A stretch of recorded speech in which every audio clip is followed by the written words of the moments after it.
Here's a question for you. If you got shut out of your bank account and thought it was unfair, you'd want answers, right? You'd want the transparency. Well, the president agrees with you. He's suing two of the biggest banks in America over exactly that.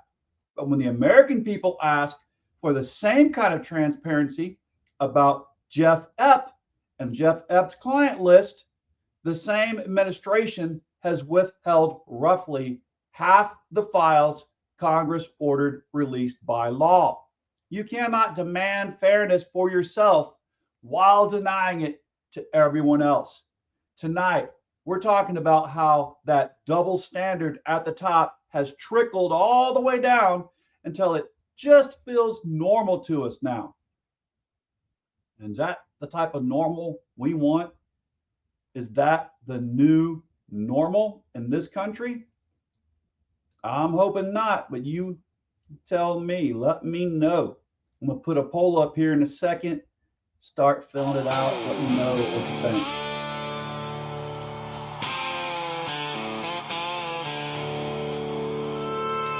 Standing for life, liberty, and the pursuit of happiness.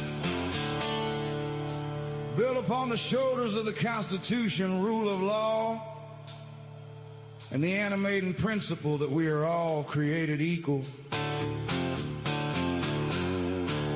I need to hear a hallelujah, though I'm not considered a believer by some.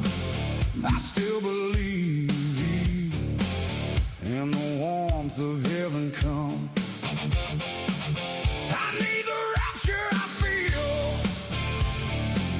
when my feet touch the green, green grass of home. Then I know I have reached the valley of kingdom come. And when I reach that valley. All right, y'all, welcome to the Hillbilly Think Tank with Spencer Keck. I am the educated hillbilly, and no, that is not an oxymoron. Don't call me a moron. There have been educated, erudite, and emancipated hillbillies in Kentucky ever since my kith and kin came through the Cumberland Gap with Daniel Boone and the other long hunters on their quest to find life, liberty, and the pursuit of happiness here. As I said, I'm Spencer Keck, retired Navy combat veteran, currently a public school teacher, and I'm a candidate for magistrate on the Hardin County Fiscal Court, District 3. Now, transparency matters when it suits them. Let's start with the banks. Back in February, JPMorgan Chase finally admitted in a court filing what it had spent years dodging, that it closed President Trump's personal and business accounts in February 2021 and the political aftermath of January 6. The president is suing JPMorgan and its CEO, Jamie Dimon, for $5 billion, alleging the closures were politically motivated. He's got a similar lawsuit going against Capital One. We've talked about it previously. And look, if a bank closed your account for political reasons and wouldn't tell you why, you'd be furious too. But financial due process and the transparency from powerful institutions is a legitimate thing to demand. I'm not going to pretend otherwise. But here's where it gets rich.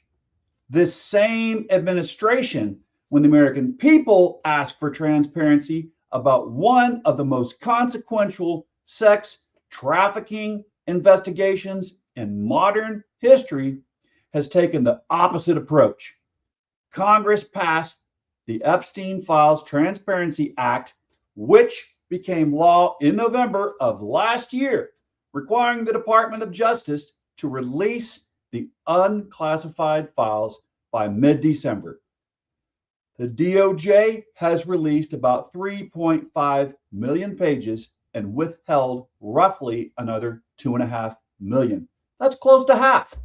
The department's own court filings this summer defended the decision to keep those documents secret, citing victim privacy in some cases, and in other cases, just citing internal deliberations that the law never actually authorized them to withhold. And we know that instead of protecting the victims, they actually released the victims' names in the files they did let us see and withheld the names of the perpetrators. Well, the House Oversight Committee's ranking member put it about as plainly as it can be put. The DOJ is withholding roughly 50% of the Epstein files while claiming full compliance with the law. And we already know from what has been released that the FBI identified at least 10 additional co-conspirators. Nobody has been publicly named or held accountable for. Jeff Epstein trafficked and abused young women and girls for years with help. The files we do have prove that. So where is the accountability for the people who helped him? I want to be very careful and fair here because this podcast doesn't deal in speculation. Nobody on the show is accusing any specific named individual of a crime they haven't been charged with. The Carroll case, the Jean Carroll case, is a good example of that, how it should work. A jury found in civil court that the president sexually abused and defamed E. Jean Carroll, and after years of appeals, he finally paid her the $5.6 million that a jury said he owed this past July. Now that's the system working, however slowly. What I am saying is this: when the government picks and chooses, when transparency applies, well, full speed when it helps a politically connected plaintiff's banking lawsuit, slow walked and half redacted when it might embarrass rich and powerful men. That's not the rule of law. That's kleptocracy with better public relations. We all know it. We've all seen it. I think, frankly, most of us are more than tired of it. Now, how tired do we get is going to be the question tonight. How far do we let it go? Trump has filed a lawsuit against JPMorgan Chase and Jamie Dimon personally over allegations of debanking of Trump-related bank accounts during the period of time that the president was out of office. This is a suit for as much as $5 billion filed by the president of the United States and a number of Trump entities against JPMorgan. $5 billion. So now, as I reported earlier, a few episodes ago, with the Capital One case, once this went to court and was filed, then hey, there it was possible to actually see what it was that had triggered Capital One to do this. And it turned out that their folks in their offices had gone by strict protocol, and that they saw what their protocol says was money laundering strategies and money laundering tactics, money laundering signs that impelled and compelled them to block those accounts. We would never have known that, because that had been going on since 2021. We'd never known that if the president hadn't brought it to court. And so you have that period where they're doing findings, and that's open to the public to see what's in those findings. And that's what we found, that Capital One said compelled them to block the accounts from the Trump organization and to kick them out of Capital One. So we can see that similar things were happening here with JPMorgan Chase. And once the period where the investigations are open to everyone comes up. We're going to see more on this, obviously. And Jamie Dimon as an individual. And we have a statement here from JPMorgan just within the past couple of seconds. They say, while we regret President Trump has sued us, we believe the suit has no merit. We respect the president's right to sue us and our right to defend ourselves. That's what courts are for. JPMorgan Chase does not close accounts for political or religious reasons. We do close accounts because they create legal or regulatory risk for the company. We regret having to do so, but often rules and regulatory expectations lead us to do so. We have been asking both this administration and prior administrations to change the rules and regulations that put us in this position, and we support the administration's efforts to prevent the weaponization of the banking sector. That's an on-the-record comment from JPMorgan spokesperson Trish Wexler. Scott. So we've also revealed last couple episodes, and it's common knowledge now over the AP, that this president has made more in the last 2 years of this term than he's made in the whole 60 years of his involvement in business and his whole business life. So he actually bamboozled us. He wasn't as rich as he tried to make us think he was until these last 2 years. And so, you got to stop and think. Are two of the biggest banks in the world, two of the most powerful banks in the world, going to cut off very rich people and corporations if there's not something extremely serious? Because banks love to take in money no matter what. But if there weren't some serious things that they saw compelling them to disassociate from having extremely large accounts, they wouldn't do it if there wasn't something there. So this lawsuit is a 56-page document. We're going through it right now. The gist of the argument is that this debanking was improper and due to political reasons. That's what the president says in the filing. And we saw, Scott, Jamie Dimon, very outspoken in Davos, being one of the few CEOs to go public with criticism of the president over the immigration enforcement issue, criticism of the enforcement operation more broadly. And so this is a flashpoint of tension now between the president of the United States and one of the most powerful bankers on Wall Street, Scott. President Trump has. So, once again, if there wasn't something there, this wouldn't be going on. Big corporations do not, big banking corporations do not want to lose money. When they lose money, if they push people that can put that much money in their bank, if they push them away, that's not good for their bottom line. So there has to be something seriously wrong in order for them to push someone out, or they have to feel that they have plenty of evidence of something wrong that they don't want to get burned for later. It's the only reason that they would do that. You know it, and I know it. All right. So how does this ripple of grift and corruption reach us? Why does it matter to us? Well, here's why this matters beyond Washington.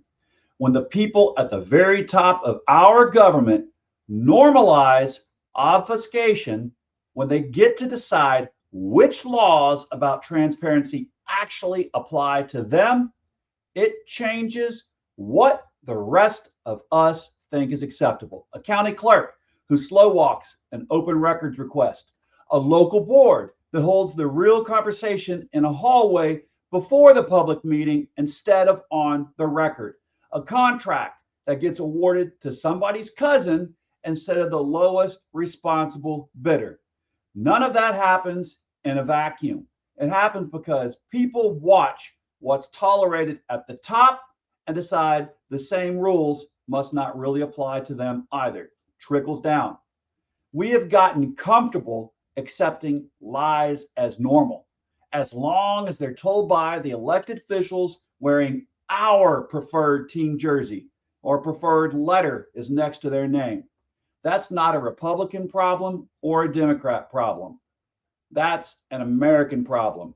And it only stops when voters at every single level, from the White House all the way down to a fiscal court meeting in Hardin County decide that transparency and accountability aren't negotiable, no matter who's asking for that pass. Now, y'all, got a little more time here. If anybody out there is watching and interested, we've got the little poll up here. Do you feel your local elected officials are transparent with voters? You can click 1, my local officials are transparent. Number 2, my local officials serve themselves. Number 3, who are my local officials? All right, so let's bring it home. Fiscal court sets the budget.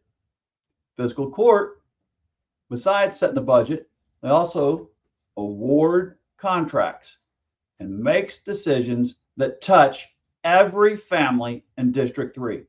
If I'm elected magistrate, here's my standard. Open records requests get answered, not stalled. Budget documents are published in plain language, not buried in legal jargon nobody can parse. Contracts get awarded on merit in the open, where the public can see exactly why. I spent 24 years in the Navy, mostly in the hospital corps, taking an oath to the Constitution, not to a party or a person. That oath doesn't come with an asterisk that says transparency is optional when it's convenient. If we want Washington to clean up its act, we have to start by refusing to accept anything less right here at home. There's no place more important. Home is where our heart is and where we put our money where our mouth is. All right. Welcome, Copycats. Copycat says, hi all. Hope everyone's doing well. Please remember to like and subscribe. Yes, please do remember to like and subscribe. Please, please, please. We got Tom on here. Welcome, Tom Armstrong, saying, I know a couple of my local, state, and federal level officials personally. Some are better about things than others. And then there's hashtag Glitch McConnell. Absolutely. Y'all, I am Spencer Keck, the educated hillbilly, and this has been the Hillbilly Think Tank. Y'all, come to a fiscal court meeting. Bring your hardest question. Whether I earn your vote or not, we will get an answer together. I'll see you there. Keep thinking deeply. And remember that in Kentucky, united we stand, divided we fall. That isn't just words on a flag, y'all. We don't just wave it around. It's the glue that holds us together. Because if we love our neighbors as ourselves and recognize that, oh yes, we are our brother's keeper and our sister's keeper, then we cannot be divided and we will not fall. Remember, everyone deployed overseas, because y'all, they're in a hot zone right now. And current reports have shown that, y'all, we're out of a lot of the strategic missiles. You know, they were using those missiles, using those bombs as if they were just, I don't know, background noise or really fun video game explosions to make everybody think something was going on, when very few of them did anything effectual. We didn't take out their nukes when we said that we did with the bombing months and months and months ago. We do know we made people more angry and determined when we killed schoolgirls with them. But it is now obvious we're out. We don't have any more of these offensive and, more importantly, defensive missiles. So here, the Pentagon is giving defense contractors 21 days to find ways to rapidly increase weapons production as the Iran war drains the U.S. stockpiles, and they're drained now. The United States has reportedly expended 850 plus Tomahawks, 1,000 Patriot THAAD interceptors, and 1,300 tactical ballistic missiles. Industry is being asked to accelerate deliveries, expand production, and add new manufacturing capacity. Wow. Does that sound like a winning strategy to you? I'm a military man. I don't think so. I think you don't even have to be a military man or woman to think that that's a winning strategy. All right, here's another report. President Trump has reportedly run out of options regarding Iran and is now willing to end the U.S. military's campaign with no nuclear deal in place in exchange for Iran opening the Strait of Hormuz, according to the Wall Street Journal. The Strait of Hormuz was open prior to Trump ordering strikes on Iran, a campaign in which the vast majority of United States taxpayers are against, according to the latest Ipsos polling data. I mean, and that is what is the most infuriating. What have we gotten out of this conflict? Are we now safer? Are we now freer than we were before this crap started? That's the big question here. Does anyone feel that this is mission accomplished? I mean, I remember being really upset when a former president went on to an aircraft carrier in a flight suit and said, mission accomplished. And then we had 20 more years of war after that. And here we go. We didn't, we're just going to declare, okay, I surrender, because that's what obviously we're doing. And yeah, we're all very tired of this war, and we all really should have a deep question. If we stop it now, which I really hope that we are done, but what did each and every one of us get out of this? Did you get anything out of it? I know I didn't get anything out of it. Luckily, like I've said before, I've got an electric vehicle, so it hasn't bothered my commute one way or the other. Just my electric bill, and it's very low cost to charge my electric vehicle. But my wife drives a gas vehicle still when she goes to work. She's feeling it. I know that farmers here in Hardin County, they've been feeling it. The cost of diesel, that went up way too high and is going to hurt their overhead. It already is hurting their overhead way too much for any of us to act like it's nothing. The cost of fertilizer was affected and is still affected by this war. So the cost of our food is going to go up. It's already going up. I noticed that when I've gone to the grocery store. I just went to TJ Maxx and things were way higher than I ever would have expected. Just to buy a very few things, I spent nearly $200 at TJ Maxx. That's supposed to be a discount on everything. And Tom said, there you go, he's backing me up. All I have gotten out of it is higher prices on everything I buy and do. And like I said, the only thing that hasn't gone up for me is my commute, because I've got an electric car. Otherwise, yeah, there is an absolute affordability crisis. And do we have transparency? No. And if you haven't heard, the president said to Whiskey Pete Keg's breath, hey, why are we almost out of missiles? What on earth are you doing? And Whiskey Pete, he did what you're never supposed to do if you're a true military leader. He passed the buck. He kicked that can down the trail, blamed it on someone underneath him, so that person was supposed to be responsible for keeping up with the production of missiles. No, that's not what real leadership does. That's not servant leadership. Of course, we know that servant leadership never passes over these guys' lips. And that's what we're here to talk about. That's what we've been talking about this whole episode. So y'all, Sunday is about over. I might be off for a day or two. Just if you don't see me the next day or two posting a show coming on, I got some big stuff happening, some big fish that are being fried, but I'm not going away. This campaign I'm still keeping it on, keeping it up. And when I do come back, it'll be with, more information about things that we need to keep our eye on if we are going to keep a democracy and a republic, keep it in the forefront. But y'all remember, November hits far less than 90 days away. We're now in the 80 some days away from the election. And this election is, the most serious one in my personal history. I was born in 71. I was born right around the time of the Nixon crisis.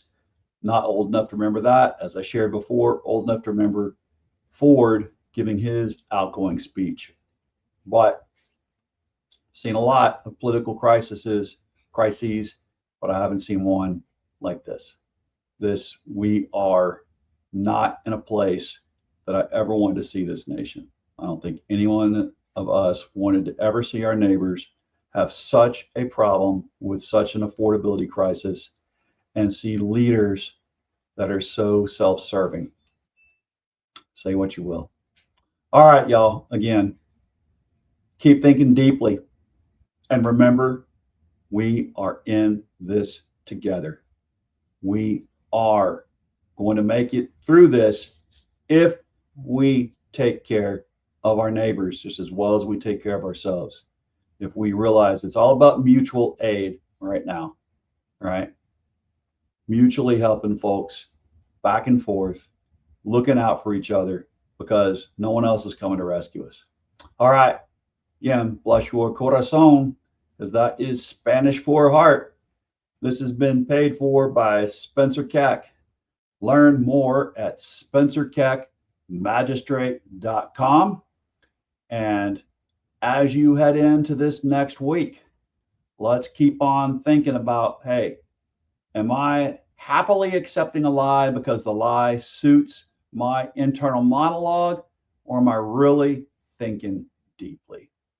Am I really, really taking care of this democracy and a republic?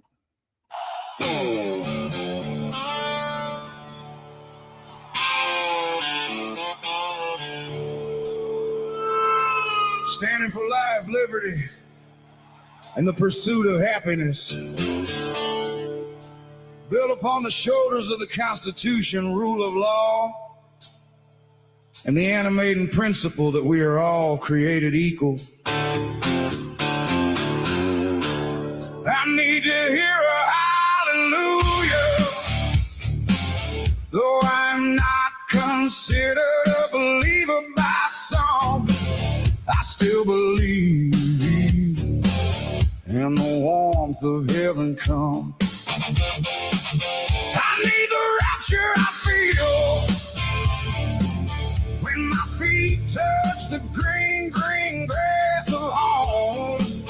Then I know I have reached the valley of kingdom come. And when I reach that valley, I need to see you there. Because we don't need a kingdom, we only need free air. We don't seek a king, we seek the brotherhood of man. And we won't fight for bondage, as we need no king or woman. We will stand undivided, because we will raise the fallen. Now I need to hear a hallelujah as we tear down the wall.